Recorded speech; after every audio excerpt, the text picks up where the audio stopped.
Hello, welcome everybody. My name is Megan Grigonis, and I'm the U.S. Consul General in Munich. Thank you for joining us tonight or this afternoon, depending on which side of the Atlantic you call home. Any partnership, but particularly sister cities, thrive on people-to-people encounters. We are all looking forward to the Cincinnati Symphony Orchestra's European performances from November 9th through the 24th. The 16-day tour would have taken the Cincinnati Symphony Orchestra to Berlin, Munich, Stuttgart, Dusseldorf, Vienna, and Paris. And this is a particularly special year for the CSO, its 125th anniversary year. However, COVID has changed all of our plans, including canceling the CSO's European tour. These are indeed challenging times. The pandemic has made us reevaluate how we interact and look for new ways to foster partnerships. I believe tonight is a perfect example. A huge thank you to all who made today's program possible. First of all, the Cincinnati Symphony Orchestra. Thank you very much for your participation and your enthusiasm. I would also like to thank Augustin Hadlik, the German-American violinist who will be with us tonight to perform a violin solo, who is also joining us from Copenhagen. I look forward to the discussion later. And let's not forget the sister city committees of the City of Munich and the City of Cincinnati, and my colleagues at the U.S. Consulate here in Munich and the whole U.S. mission to Germany for supporting this program. What a team effort. Like a great orchestra, people across the Atlantic are working seamlessly together to create something beautiful. The People-to-People program, a precursor of Sister Cities International, was initiated by President Dwight D. Eisenhower in 1956. He emphasized his faith in the great promise of people-to-people and sister city affiliations in helping to build the solid structure of world peace. Since then, formal sister city partnerships have become increasingly widespread. There are about 30 transatlantic sister city partnerships in Bavaria and more than 100 in all of Germany. The sister city partnership between Munich and Cincinnati, founded in the seminal year of 1989, is very special. Cincinnati is a city rooted deep in its German heritage, and let's not forget that Cincinnati is home to the second largest Oktoberfest. Just last year, we celebrated the 30th anniversary of that great partnership. Ladies and gentlemen, we are calling the current week American Week, a week of virtual events like this one, shining the spotlight on German-American friendship and giving thanks to those who foster this incredible relationship. The events created together with our partners across Germany span the whole breadth of the U.S.-German relationship, from cultural exchanges to law enforcement cooperation, from business and commercial ties to our individual personal connections. Thank you for joining us in this celebration. And now it is my pleasure to introduce someone who needs no introduction here in Munich, and that is Katrin Habenschaden, the second mayor of the city of Munich and a true champion of transatlantic ties.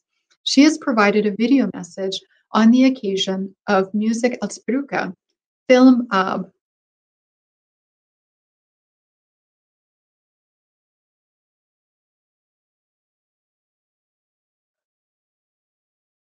Dear friends of Cincinnati, dear Symphony Orchestra, it is a great pleasure and honor for me to deliver the greetings of your partner city in Munich on behalf of Lord Mayor Dieter Reiter today.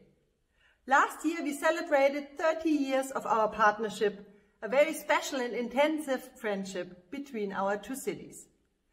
Certainly this might be due to the many German roots that exist in Cincinnati, but above all, it is due to the will and energy that the citizens of our two cities are putting into this partnership. Your concert today is audible proof on this will and energy. The fact that you managed to organize this concert despite all adversities is also a sign of confidence and optimism, qualities that we especially need in difficult situations like the one we are currently facing. For me, as a representative of the people of Munich, it was an unforgettable experience to be able to open the Oktoberfest in your beautiful city in 2018 and to experience the joy and love of detail you are celebrating it with. And of course, it was a great pleasure to be able to listen to the symphony orchestra in your wonderful Cincinnati Music Hall. I would like to conclude with the wish that one day in the not too distant future, we may actually meet again, that we may celebrate together, and that there may follow many more years of our partnership. Now I wish us all a big thank you to Mayor Habenschaden. Now it's my turn to introduce tonight's moderator, Daniel Wachter. Mr. Wachter is a long-standing member of the Board of Directors of the Cincinnati Symphony Orchestra and the European American Chamber of Commerce of Greater Cincinnati. He has been a superb international ambassador working to promote the over 125 years old history and success of the orchestra, the Sister City Partnership, and Cincinnati's deep German heritage. Mr. Wachter, thank you for joining us all the way from Colorado, and the floor is yours. Thank you very much, Consul General Grigonis, for this kind introduction. The Cincinnati Symphony Orchestra and I are delighted about the opportunity to actively contribute to the American Week of the US Embassy and the 5 consulates in Germany. The theme of today's event, Musik als Brücke, music as a bridge, emphasizes the essential role of music in wonderful ways, especially in times of the current pandemic. Together, we want to celebrate the German-American friendship today. And today, exactly 1 week after the CSO scheduled performance in Munich on November 17, as part of our European tour, which unfortunately had to be canceled due to the current circumstances, we specifically celebrate the Sister City Partnership between Cincinnati and Munich by presenting a concert of works that have been hand-selected for this special occasion. Therefore, I'd like to send a special thanks to everyone in Munich and in Germany, in Cincinnati and in the United States, who have helped to create and stream this virtual and musical bridge. The CSO stage is now the worldwide stage, the internet. This allows us to still share music with our friends in Munich and Germany, even though we cannot be there in person. Thank you all for making this happen today. However, before we enjoy the real music as a bridge, I'm honored to welcome and introduce 2 special guests for a brief live conversation prior to this concert. I would like to introduce Louis Longré, Music Director of the Cincinnati Symphony Orchestra and mostly Mozart Festival. Born and raised in Mulhouse in France and studied at the Strasbourg Conservatory, Monsieur Longré is in great demand as a guest conductor at major opera houses, orchestras, and international festivals. In New York, he has been a regular presence at the Lincoln Center. Monsieur Longré has conducted more than 165, mostly Mozart concerts and productions since his debut in 1998, and more than 50 Metropolitan Opera performances. He just has made his long-awaited New York Philharmonic debut in March 2020, which was his and the New York Philharmonic's last concert before the pandemic. In Cincinnati, Louis and the orchestra have been nominated for 2 Grammy Awards for Best Orchestral Performance. While Monsieur Longré is known for his imaginative and innovative programs, when the pandemic hit, the CSO was in the midst of the orchestra's 125th anniversary season and had just presented the recreation of the legendary Beethoven Academy concert of 1808. Since then, the orchestra has pivoted to produce free online stream concerts, much like the one we're going to hear today. Monsieur Longré, bienvenue, welcome, and thank you for joining us today. Thank you so much. It's a great pleasure, great honor. And I'm looking forward to this discussion. It's great to see you, Daniel, to see you, Augustine, even if we are thousands of miles away. So this pandemic absolutely is a tragedy, is such a difficult and painful time, but at least we have these wonderful moments when we can talk together and even see each other. Yes, thank you so much, Louis. Also, I'm honored to introduce solo violinist Augustin Hadelich. Augustin was born in Italy to German parents and was somewhat of a musical wunderkind growing up. He is one of the great violinists of our time. He studied in Italy and the US, and while still in school, he won the highly competitive and prestigious Indianapolis International Violin Competition in 2006. Shortly after, he began receiving invitations to perform with orchestras. Augustin performed with every major American orchestra, including several times with the Cincinnati Symphony Orchestra at Music Hall. In Germany, Augustin performed with the Bavarian Radio Orchestra, the Munich Philharmonic, and with radio orchestras in Frankfurt, Saarbrücken, Stuttgart, and Köln. During the quarantine, Augustin used the time to delve into repertoire he was curious about. We will talk more about this later. Herr Hadelich, Augustin, herzlich willkommen. Welcome, and thank you for joining us today. Hi, it's great to be part of this, and it's great to see you both. Thank you. Well, let's get started and reflect on connections as well as the friendship between Germany and the CSO, Cincinnati, and the United States from a musical perspective. Louis, I think to remember that it has been in one of the events of the previous CSO season that you talked about the German DNA in the heritage of Cincinnati and its 125 or 126-year-old orchestra. Can you share with our listeners today which parts of that DNA you have been able to explore since you joined the CSO as its music director in 2013? Any surprises that you would like to share?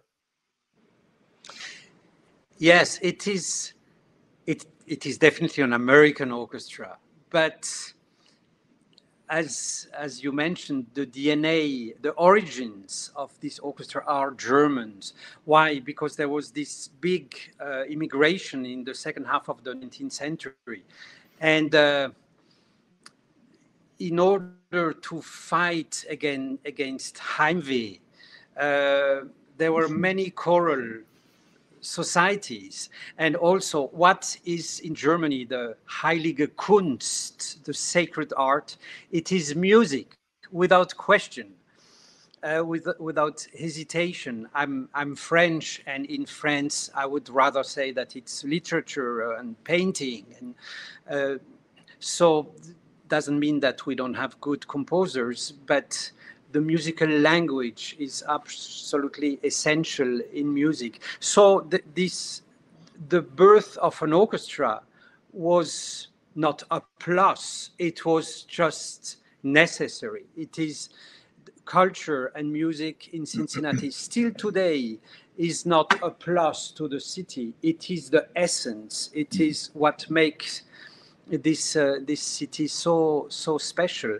And from the very beginning, I mean, Richard Strauss came several times in Cincinnati, conducted and played on the piano, accompanying the concertmaster in his own violin sonata. And the Cincinnati Symphony gave the US premiere of Alpen Symphony. So many connections, of course. And, you know, why is it also so important? Because in this time of industrialization in the second half of the 19th century, where people were replaced by machines, they needed to keep their soul alive and blossoming. So if you just look at many cities, I mean, on the first half of the 19th century, the skyline was the cathedrals, the churches, the synagogues, etc. And after, it was the smokestacks. So it was completely different. Here in Cincinnati, we are so lucky to have a beautiful temple of music, which is Music Hall, which is right in the middle of the city, of the historic city. So generally, it is either a cathedral or a city hall or a palace of justice or whatever. Here in Cincinnati, it is Music Hall, and I feel that it's a wonderful symbol. It is exactly, and what amazed me most when I moved to Cincinnati about 10 years ago, that it is hosted in a place in an area of town which is called Over the Rhine, so which makes another connection there to Germany. So thank you very much, Louis, for sharing those insights. Augustin, you're German-born. You grew up in Italy. You chose to live in the United States since 2004, and you are a U.S. citizen in the meantime. You have performed with so many American orchestras, and you had planned to join the CSO for its European tour to Berlin, to Zagreb, to Vienna, Munich, Stuttgart, Düsseldorf, Paris, and so on. In that respect, can you talk a little bit about the German violin tradition, how it influences how you play, and how US culture and US orchestras influence you the other way around? And do you plan to perform in Europe more often in future? Well, yeah, so originally I'm definitely, I think my original identity was German, although it was a difficult question. I always had to figure out, like, am I more German, am I more Italian, because home was Italy, because I was born there. And right. And eventually I moved to New York in 2004 to study. At the time, I didn't think I would stay that long at the time, but I fell in love with the city and with the country. And then when my career really basically got its start actually in the US because of that competition you mentioned from Indianapolis. Mm-hmm. And I traveled to so many places, played with orchestras, some big orchestras, so many small orchestras as well. Saw really a lot of corners of the United States and really fell in love with the country and felt more and more at home there. And then what happens, of course, all this time, I was the German violinist in America. So as you know, was for a long time. And I gradually just started to feel more and more at home and eventually took on the citizenship. What happens now is when I go to Germany, sometimes people think of me as the American violinist coming to Germany. Violinist? So okay. Things have kind of flipped around again in an interesting way. And I'm happy that I play also now a lot as well in Europe because my career has become more busy there too. But I know that both of those, both Germany and the United States will always be very important for me. And so I will definitely always try to be active, yes, in both countries. No, you asked about tradition. So, I mean, so I grew up speaking German, very steeped in that tradition. Also, most of the music that I first heard was German music: Schubert, Bach, Mozart, and music from the German-speaking countries. And so that might have been my entryway into music. But I think that nowadays the schools of playing, like how people play the violin, are not as different anymore as, 100 years ago. Every country you went to, maybe even sometimes every city, people literally like held the bow a little differently. Okay. But it has become more international because when you go to even if you go to a conservatory in Germany, you might have a Russian teacher, you might have a teacher. People are there's so much I think communication in the music world, and right. People are all listening to each other and looking at each other. That these stark differences in playing styles, also in orchestras, I think it's not as much now that you were like, whoa, that's definitely that sounds like a German orchestra, that sounds like a French orchestra. They're not quite like that. But I think there are traditions that you see in different orchestras, just in terms of the music directors they've had, a certain sound that they go for, like and I've always felt that in Cincinnati, that there is a very special way of making music that has a long tradition. You can sense that every time, and it definitely it's always an extraordinary thing when you go to a city that has a beautiful concert hall. It's like, even if you have a beautiful violin, the concert hall is like a second instrument that affects the sound just as much, and it's very inspiring, and it's it's like a home for the musicians, so right. It's and music hall is very, very beautiful. Yeah. Thanks for talking about music halls, whether in Cincinnati or elsewhere. Obviously, the pandemic disrupts many aspects of our lives, including the performing arts and the way both of you can perform your profession.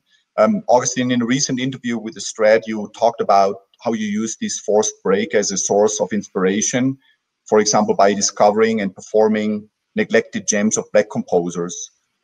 Would you mind telling the audience a little bit about your findings, especially about the role that racism played in suppressing music, and how this relates to one of the pieces that we're going to hear later on? Right. So, well, I think it was in July, this summer that I was, of course, I was sitting at home. All the concerts are canceled, so I had a lot more time than I thought I would have. And this, I was thinking, well, this would actually be an ideal time to also learn some new repertoire, to play things that I might not otherwise have had time to look at, and just discover something new. And I was looking at various things, but because I would say the national conversation, maybe even the international conversation, but the national conversation in the US turned very much to this kind of topic after there were a lot of protests going around. It was kind of what I was reading about, what I was hearing about, and I was thinking about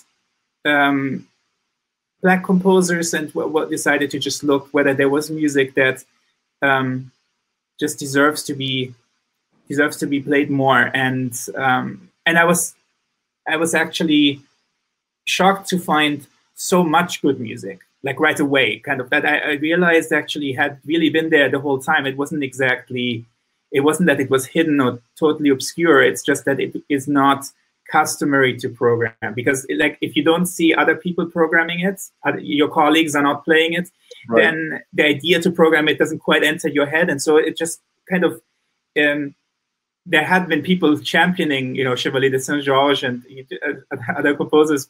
There have been, but it hasn't really quite reached a point where it would really appear on a concert program on a regular basis, And so when I started playing, looking at the music of this composer that we're going to play tonight, Joseph Bologne, Chevalier de Saint-Georges. So he's an 18th century, amazing, has an amazing life story.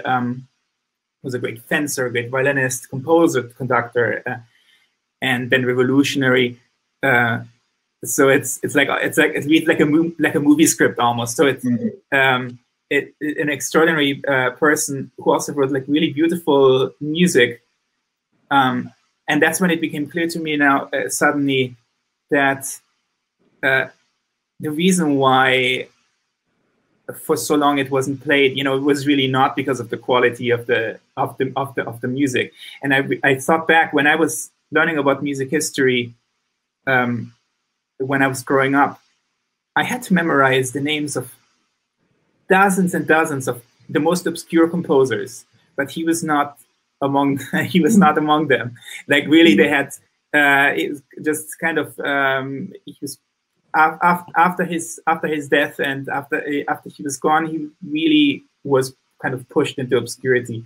Now, of course, we live in a time when people are eager to actually, I think, always eager to rediscover lost gems, because we are always looking to widen the classical repertoire, not always play the same pieces.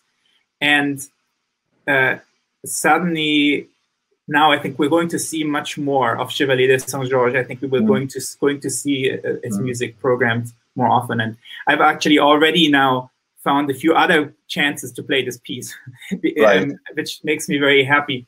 And I think one of the positive things about the pandemic, I mean, if we're going to look at trying to find a bright side somewhere, is that it makes it possible to program something a little more short notice. Louis and I were discussing what we could possibly play, and we started talking about Chevalier de Saint-Georges, and a month later we were already there playing it. That's something that would normally never happen. Normally it would be 3 years later we're on a stage somewhere. Right. So this is wonderful to also increase the diversity of music that we hear nowadays. And Louis, a question to you in that context. Augustine shared how he's bridging these times as a musician, being able to pick up his wonderful 276-year-old new violin to rehearse and perform. As a conductor, as you do not directly play an instrument, but an entire orchestra, how do you find inspiration individually, working with the musicians in this very different environment? And how can this inspire all of us enjoying and understanding music as a bridge? Well, I think this year, and even more in the last months, communication is such a problem. And I think as a musician, we in an orchestra tell the world that, yes, it's fine to talk, to address things, but we need also to listen to each other. Mm-hmm. We need to modify our thoughts in function, probably, you know, when you say something and somebody responds, the response might not be what you're expecting. And then it will influence your way of playing. With Twitter, Instagram, etc., we follow people we like. We live in a little bubble, and actually real life is different. And mm-hmm. I think the wonderful side of the United States of America is that, I mean, so many people from different culture, different age, different colors, different, etc., making something unique together. Mm-hmm. So within an orchestra, if you don't listen to your partner, it's impossible to do music. Mm-hmm. So, of course, with the distancing now, with the masks, with the even for the winds, with the plexiglass screens, it's much harder to hear each other. Therefore, we have to listen even more, and that's a wonderful lesson of music and of life. Mm-hmm, mm-hmm. I appreciate you're emphasizing this, and obviously not to listen to respond only, but to listen to understand and engage with each other. Obviously, it applies for music as well as it applies for many other aspects of life. Louis Augustin, a question to both of you. You have been working together several times already, pre-pandemic and now even during the pandemic. How is it like to work together? And has there been any additional or other challenges and opportunities due to having to perform socially distant on stage? I think that the way we were set up on stage, the way we were standing, was a bit different, and there were certain markers on the floor, like basically exactly measured. Okay, this is whatever it was, 6 feet probably. So that we're far enough apart. Normally, I think if we perform, we try to be closer together because, as Louis just said, basically the closer the musicians are together, right, the more of this almost subconscious communication there is. That there's a lot of stuff when you make music together that you don't have to talk about because you somehow sense how the other person is breathing. And especially when you know a musician after a while, you just know when he or she is going to play the next note because it's. I think it has to do with empathy. You can send it. Yeah, you can send it to proximity. When you know someone well, you know how they're going to finish the sentence, right? It's a little bit like that, but in a musical way. So it's definitely a little more challenging to be further away. You don't hear as well, but as Louis said, you just sharpen your ears, and it's always been a great pleasure to make music with Louis. He's one of the he's a great musician, but also one of the kindest and most generous conductors to work with, and so I was really thrilled to be on stage again. Well, I thank you, Augustin. It's just that I have the feeling that somehow, I mean, I'm French, you're German, Italian, American, but we speak the same musical language, and this is very rare. So everything feels natural, as you said. About knowing somebody and feeling how they will, or guessing how they will finish the sentence. When you play, it is so beautiful and organic in the same time. Nothing is complicated. There are even some very complex pieces, like we did together. First time we were on stage together was with the Alban Berg violin concerto, and this is definitely a complex piece, but you deliver the music with so much evidence, at least for me, that it is not, you know, accompanying is not following somebody, is to be together. And I know I can speak also for the musicians. We love making music with you because it's just wonderful and simple.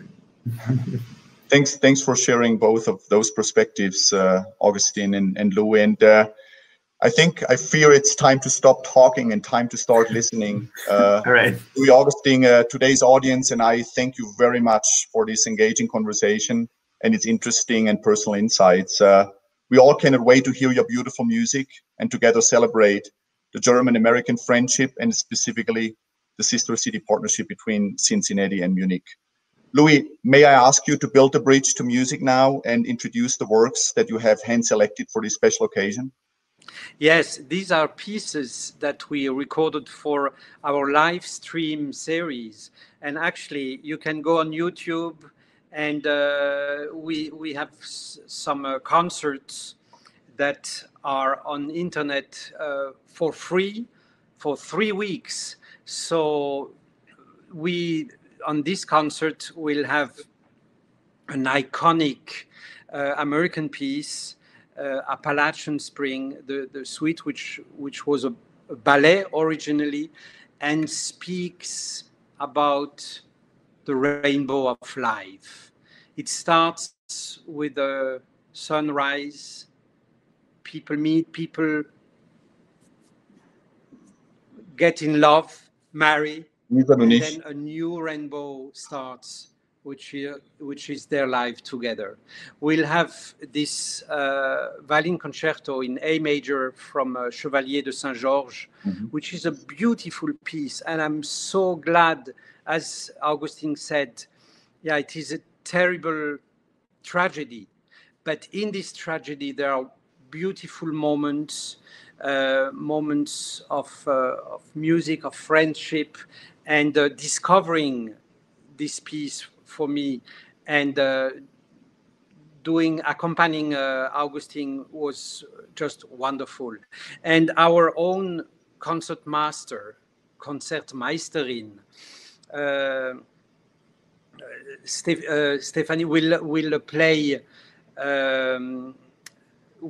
the Amy Beach Romance. Stephanie Matsuo is our new concertmaster. She will play this piece, which is very rarely performed, but Amy Beach was sort of the first woman American composer who composed and was performed on a large scale. So we are proud to participate on that.